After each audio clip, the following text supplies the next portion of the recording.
Hi, I'm Christine. And I'm Seiya. And you're watching The Chriseya Show!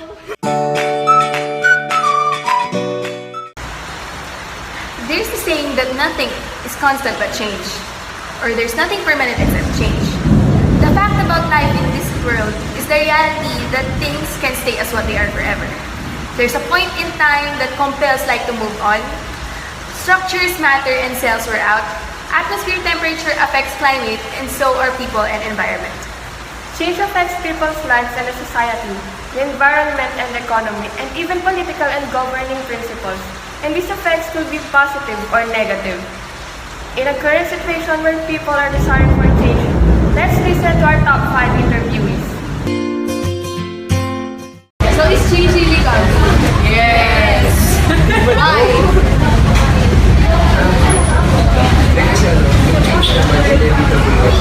Kahit kano kayo hindi ko inasahan, pero rin pa naman na gumawa na kasanayan ko lalalayan. So, it is really coming. Is change really coming? So, I think na gaya nga nung sinasabi ng marami sa atin, change happens every time. There's really nothing more permanent than change. The thing is na kung gusto natin ng pagbabago, dapat hindi natin makalimutan na nagsisimula yan sa sarili natin. Hindi sa isang tao, hindi sa isang grupo ng tao. Kaya kung tinatanong nyo kung meron bang pagbabago, meron. Titignan lang natin kung para saan siya, para kanino siya, at kung paano siya mangyayari. Is change really coming? Well, for me, change is always coming because change is inevitable. Why? Yun na nga, change is inevitable.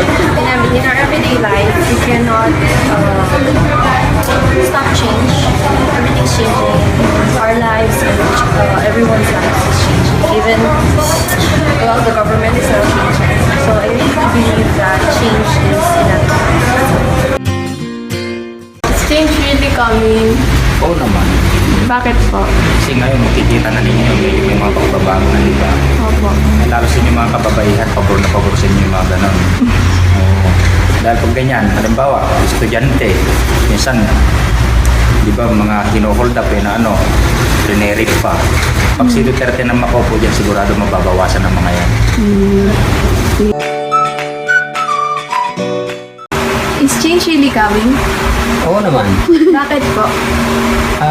Pagbabago nagsisimula kasi yan sa'yo, or pag dumating sa puso mo yung pagbabago, yun yung si Jesus, yung tunay na pagbabago. Other than, hindi mo makikita yung totoong pagbabago. Kasi ang tunay na pagbabago, si Jesus ang makatutubo noon. Marami ng tao nagbigay ng New Year's resolution, pero yung pagbabago, hindi ko rin nakita. Almost 20 years in my Christian life, hindi ko nakita yung pagbabago sa mga marami nilang resolution.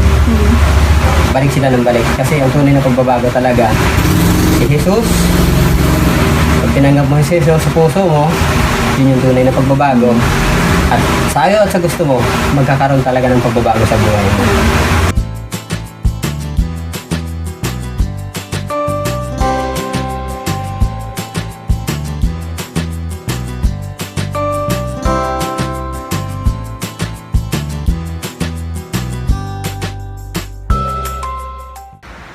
Social transformation doesn't happen overnight. It is a total overhauling job of a nation that challenges both the people and the government in the desire to achieve positive change.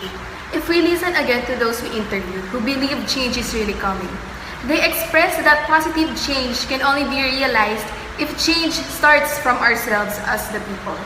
On the other hand, when a government commences change for the nation, it is an imperative for them to focus on the question, change for whom and for what?